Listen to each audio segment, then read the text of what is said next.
Assalamualaikum warahmatullahi wabarakatuh. Perkenalkan, nama saya Nadira dari Prodi Desain Komunikasi Visual, Fakultas Desain dan Seni Kreatif. Ingin mempresentasikan tentang Al-Quran.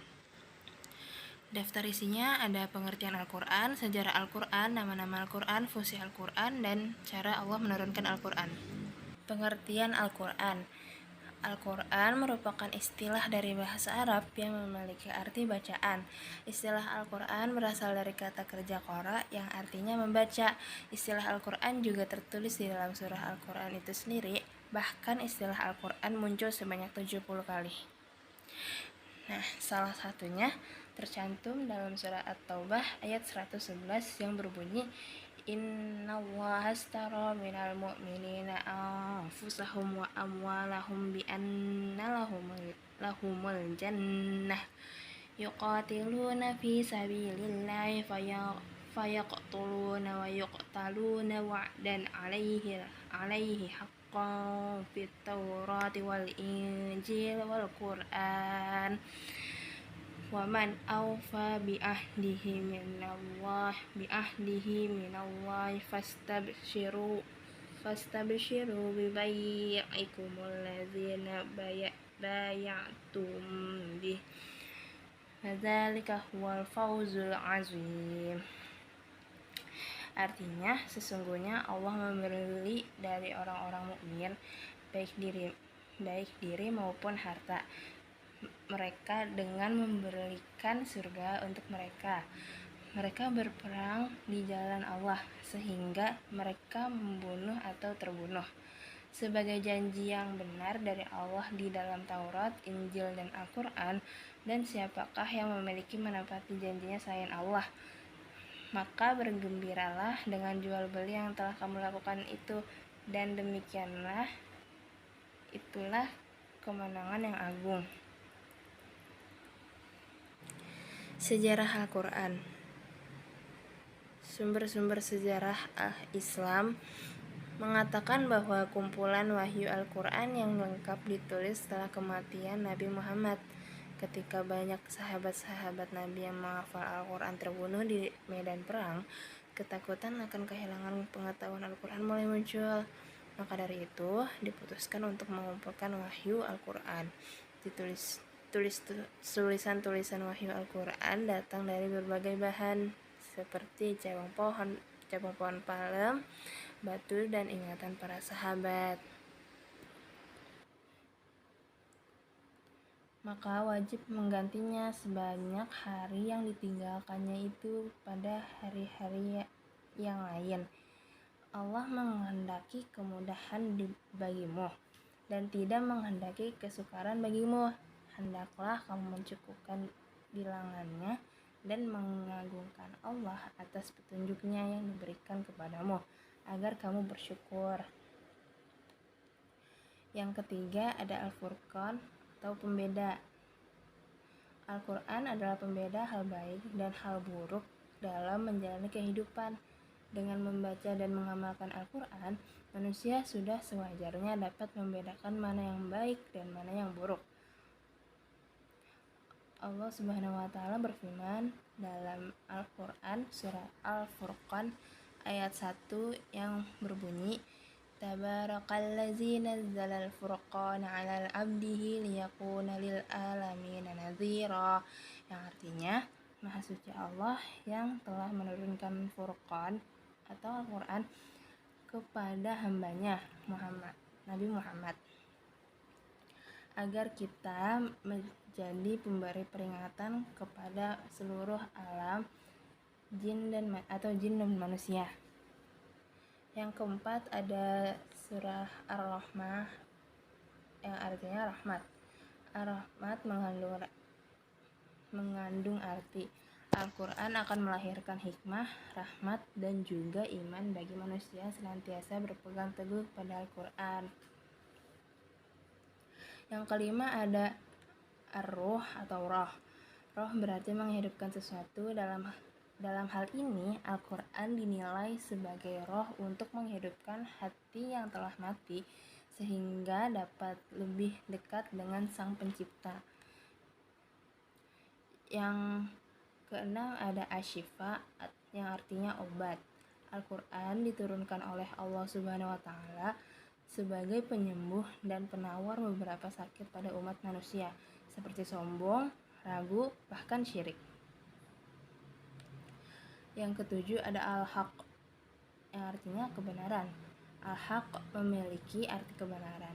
Segala yang tergantung dalam Al-Quran merupakan kebenaran, baik itu tentang kehidupan di dunia maupun kelak di akhirat.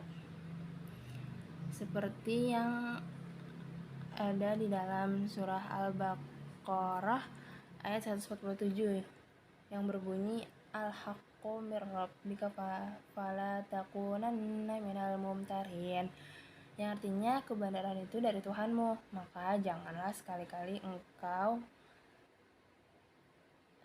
Nabi Muhammad termasuk orang-orang yang ragu. Yang kedelapan ada al-mauziyah dan al-bayan, yang artinya nasihat dan penerangan. Kedua kata tersebut menjelaskan bahwa Al-Quran memberikan nasihat dan penerangan untuk umat manusia perihal mana yang baik dan mana yang buruk.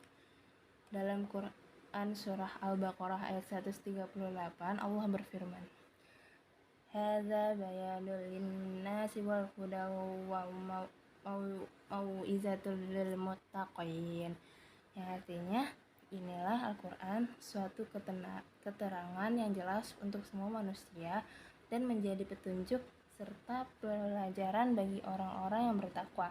Quran surah Al-Baqarah ayat 138. Yang ke-9 ada az-zikru, artinya pemberi peringatan.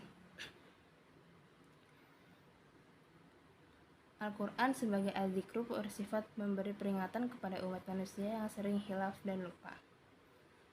Seperti di dalam surah Al-Hijr ayat 9 yang artinya sesungguhnya kamilah yang menurunkan Al-Quran dan pasti kami pula yang memeliharanya. Yang ke-10 ada An-Nur, yang artinya cahaya.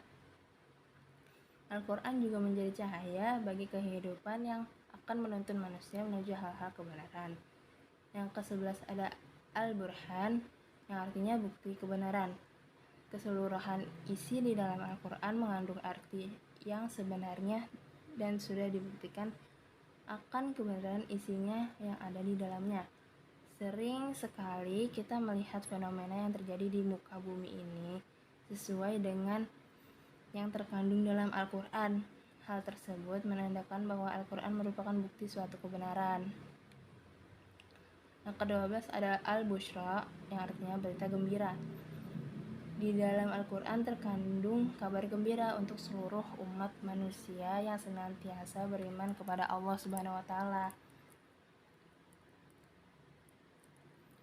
Seperti dalam surah An-Nahl ayat 89 yang artinya, dan ingatlah pada hari ketika kami membangkitkan pada setiap umat seorang saksi atas mereka dari mereka sendiri, dan kami datangkan engkau Nabi Muhammad menjadi saksi atas mereka, dan kami turunkan kitab Al-Quran kepadamu untuk menjelaskan segala sesuatu sebagai petunjuk serta rahmat dan kabar gembira bagi orang-orang yang berserah diri atau muslim.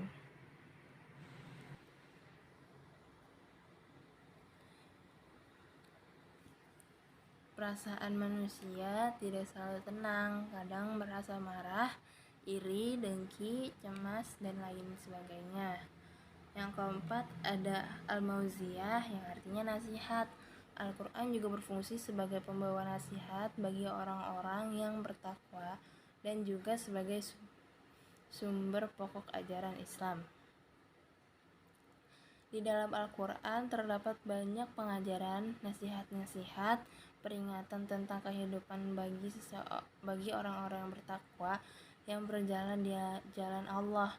Nasihat yang terdapat di dalam Al-Quran biasanya berkaitan dengan sebuah peristiwa atau kejadian dan bisa dijadikan pelajaran bagi orang-orang di masa sekarang atau masa setelahnya.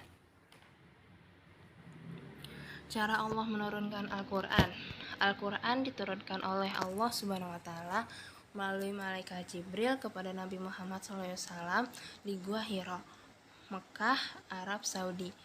Wahyu pertama tersebut diturunkan pada 17 Ramadan yang diperingati sebagai Nuzulul Quran atau malam turunnya Al-Quran. Setelah itu, wahyu Allah Subhanahu wa Ta'ala itu dibacakan kepada Nabi Muhammad SAW sesuai dengan kebutuhan. Sekian dari saya, kurang lebihnya mohon maaf. Wabillahi taufiq wal hidayah. Wassalamualaikum warahmatullahi wabarakatuh.